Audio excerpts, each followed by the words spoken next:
by saying that immigration is becoming tougher by the day. Even if they are not closing their doors totally, if you go by the indications available on the number of occupations that are available or quotas, immigration quotas, it's quite clear that immigration is not as easy as it used to be till 2 years back. On a scale of 1 to 10, if I have to put, let's say, immigration as a concept, how easy it was, how convenient it was 2 years back and now. 2 years back, on level of 10, I'll give 8. Today, I'll give 3. That's how difficult immigration has become now. What are the reasons? Why immigration has become so difficult, so tough now? Number one, all the countries are, shorting their occupation list for which they are giving immigration. They are bringing it more in line with the local job market. Number two, it's become tough and difficult because of the English language proficiency scores that are now compulsory mandated requirements. The level is going up by the day. So in some cases it's minimum of 6.5, in some cases it's minimum of 6, in some cases it's minimum of 7 in each factor. So it's becoming tough by the day, also for the reason that English language score requirements, IELTS requirements are going up by the day. So many people are qualified, they have the required qualifications, they have the required experience, but what they don't have is the required English language score. So today we will also aim to address some options where IELTS test, even if you don't have the high-end IELTS test score, how you can qualify and which are the destinations. I'll be elaborating on that at length as we proceed forward. So that's another reason, English language proficiency score, why immigration has become tough. The third reason is, and maybe you may be a bit polite in not asking me this question, but fact of the matter is, it's common sense, isn't it? Question that will come to one's mind as we speak is that, we are reading newspapers every day. We are looking at the stock market today. Today again stock markets have crashed world over. I was just looking at the screen in India, in Europe, in USA, everywhere it's again crashing today, again.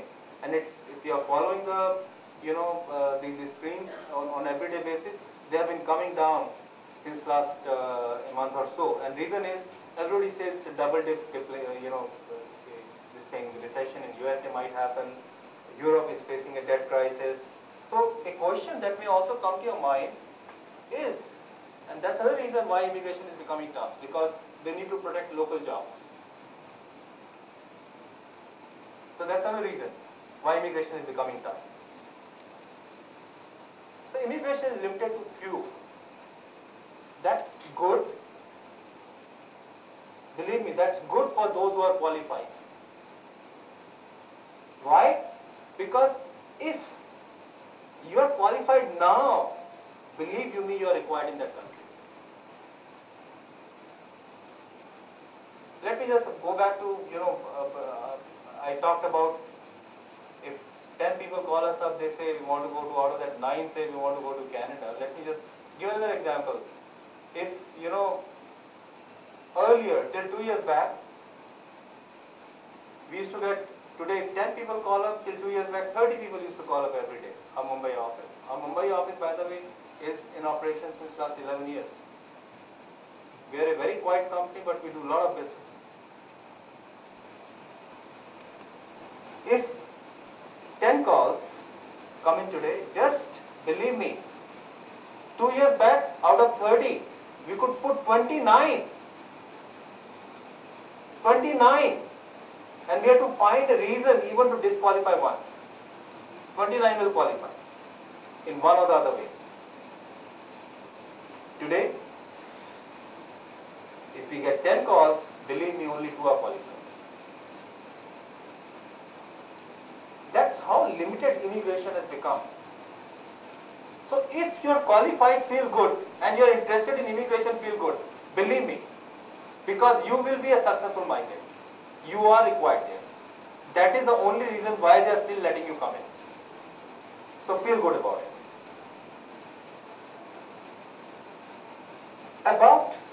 Let's take this discussion forward on the overall job situation, because that's an important part of immigration. Whichever country you go to, you are not going to get immigration before 12 to 18 months. Nothing is going to happen for 12 to 18 months.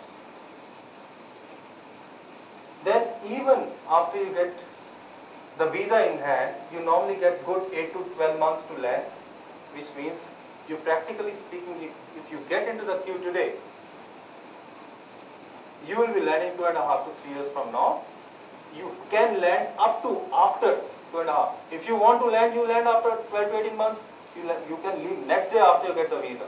But I'm just saying, logically speaking, you have good around 2.5 to 3 years to plan your departure from India to your new home in another country. So do you really think that governments across the world will keep sitting and do nothing to get out of this recession phase? In fact, those who are applying now are also applying at the right time for a very different reason, in my opinion. In fact, those who applied 3 years back and who landed around a year back are facing some tough time right now, because unfortunately job situation is becoming challenging.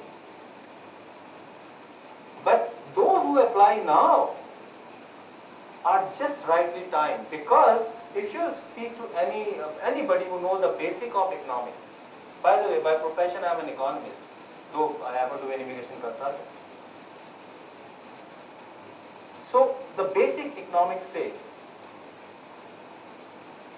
that 3 years hence, considering the levels of recession that we are facing right now, the world economy will come out and will get onto the growth path, which means that you will be landing in a phase, in a period when job opportunities will again be available. So that's another positive sign. So number one, if you are qualified for immigration right now, in the highly restricted environment that you face today, feel good. Number two, plan your departure 2 to 3 years from now. You know, the last thing, that question that you should be asking today is, I want a visa as soon as possible. Believe you me, you don't need a fast visa right now. You need a visa 12 to 18 months from now, and you need to be landing 2 years from now. That's when the job market is ready to accept you. So plan like this. Go for immigration, plan your departure 2 years from now. Believe me, you will do very well. Again, if this question ever disturbs your mind again, and here I am going back to my study, basic study of the subject of economics. You know, you go and do some basic research today, something that you will get across is that the world economy, any economy has an 8-year line, 8-year phase. So you have recession, growth, high growth, boom, and then it starts coming down. So it's always an 8-year cycle. Doesn't matter. So you can't escape that cycle. Doesn't matter which part of the world you are in. So it's a cycle of economics, simple economy cycle. So it's, even if you land in a boom time, you do well. After that also something can happen. So do not let this particular aspect, you know, cloud your decision-making process. That's the point I'm trying to make. Now let's move on to the topic where we started from, which are really speaking the major immigration destinations. Canada, if you look at it, all of you done enough study on it. The most popular program in the world, Federal Skilled Worker Program, which is more or less closed now. There are 29 occupations and the only popular occupation is as good as finished. And majority of people who are looking for immigration are not qualified in that particular skill category. So how do you migrate to Canada? If you are qualified in other 28 destinations, well and good, you should go ahead and apply. There's still enough quota left. But the main occupation under which most of the generic, applicants are getting qualified in, because IT is not there, engineers are not there. There was just one generic occupation in which majority of people wanted to apply. The rest others were trade occupations or health occupations. So unless one of you is a nurse, is a doctor, is a physician, or unless you really speaking are into mechanics trades, or you are into electrical trade, where one can go into supervisory capacity, or you are a welder, or you are a chef, or you are a cook, the skill program is really not open for you. So what is all? Still, Mr. Sharma, I am only interested in going to Canada. As we move forward, something that I really speaking would request each one of you to start looking at is to accept that now we are talking about world as a destination, not only Canada. In your immigration plan, I said plan your immigration. Sometime back I said plan your immigration. Do not, because it's a life-changing decision, plan it well. And because it's a life-changing decision, the most important part of this planning is choosing the right destination. Canada is a great destination. But you are not qualified. So what do? If you are qualified, we'll file your application tomorrow morning, which you will not be able to do, by the way. Because even if you are qualified, it will take you 2 months just to get the file together. You'll get the next IELTS date perhaps after 3 weeks. Then they'll give you test result after 30 days. You'll be busy getting academic transcripts, running here, there. It will take you 2 months just to get the file together. And by that time, quota is again over. So what I'm trying to make is expand your horizon. What does it mean? Still, I'm interested in Canada. There's this interesting program, and normally I'm a very modest person, but here I don't want to be modest. Abhinav was the first company. We started doing Quebec skilled worker program in the year 2000, 2001. We've been doing Quebec skilled worker program since last 10 years. There's nobody in this country who knows Quebec skilled worker program better than we do. Because we have practically speaking done cases. So if you're still interested in immigrating to Canada, then Quebec skill program is the program that's meant for you. But not in smalls, but in capitals. That program is good for you only if you have aptitude for learning a foreign language. Because learning French, you don't have to become a French language expert, but learning French is a requirement of the Quebec program. Do not get misguided by anybody who tells you that you don't need to learn French, you don't need to know French to file Quebec program, under application of the Quebec program. That's sheer nonsense. Why? I'll tell you why. Because if you look at the selection grid in the Quebec skill program, you have to identify the number of points that you're getting in French language. And you write 0 in it, it will not even go beyond the prelim stage. They'll simply refuse your application. Thank you very much for the processing fee that you have given to them. But what they want to see, like I said, they don't want to see a language expert. They want to see that you are motivated to learn French. So what we advise our clients? Majority of our Quebec clients are successful. Reason for that is, we first of all do not file their application unless they don't enroll themselves for learning French. It's a condition. If you want to become a client with Abhinav under this program, otherwise will not enroll you. It is in the contract. It's in our contract that you sign with us, that you will enroll and you will learn French. If you do not have time to learn French, and if you do not have aptitude to learn a foreign language, Quebec is not meant for you. We go to an extent, some people say, but how will we know that whether we have aptitude for learning French language or not? So, Alliance lets you attend one of the trial sessions.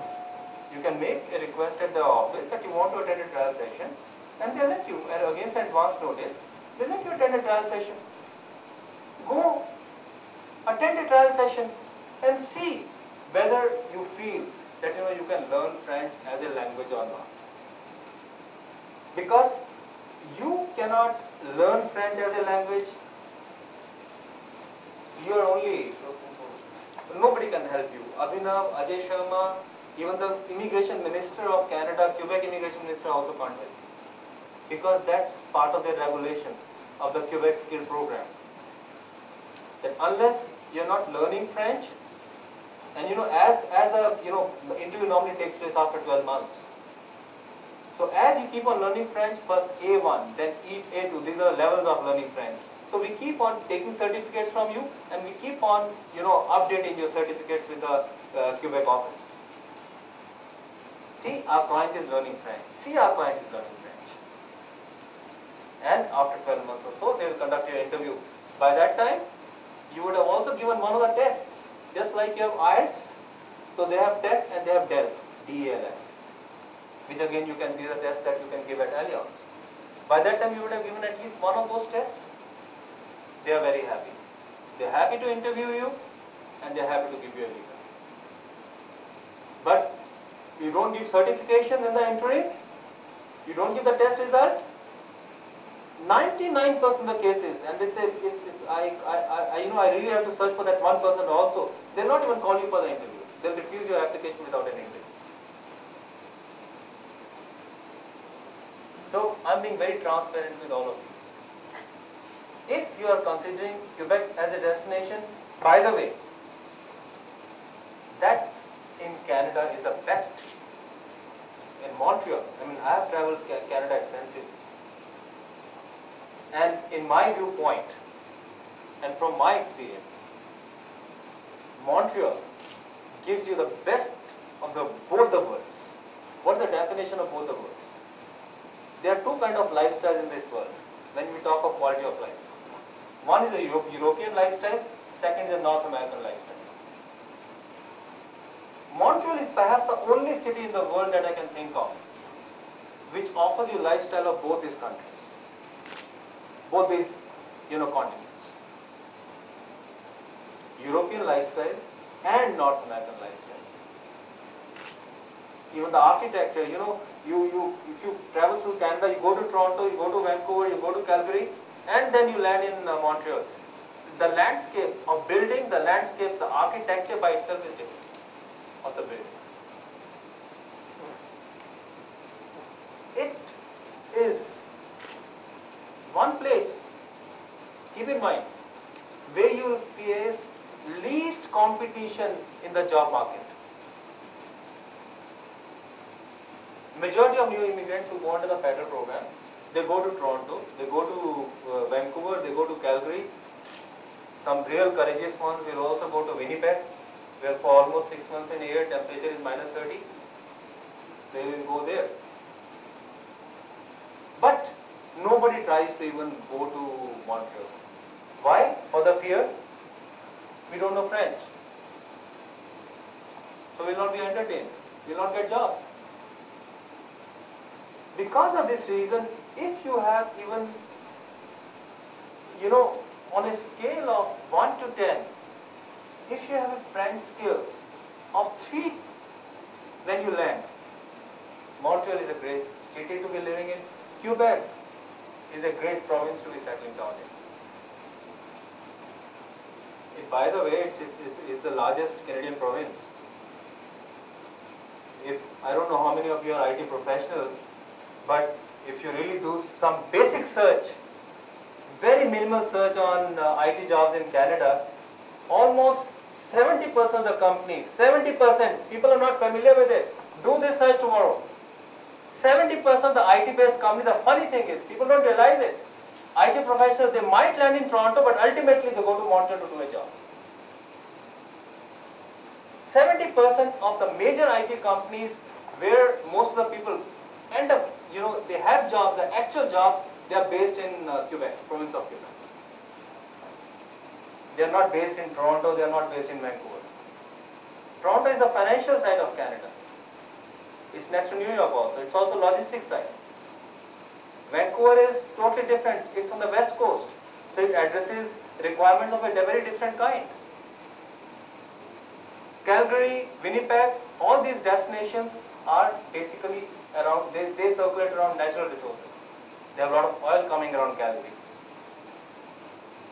But Montreal is a highly developed city and it has one of the best infrastructures. And you look at who's who of world-renowned companies, they have their North American headquarters, corporate regional headquarters in Montreal. Just do some research. So Quebec is a great destination. Not, the first question that, as soon as, we start talking about the Quebec program, the first question that we are asked is, unfortunately I can't go to Canada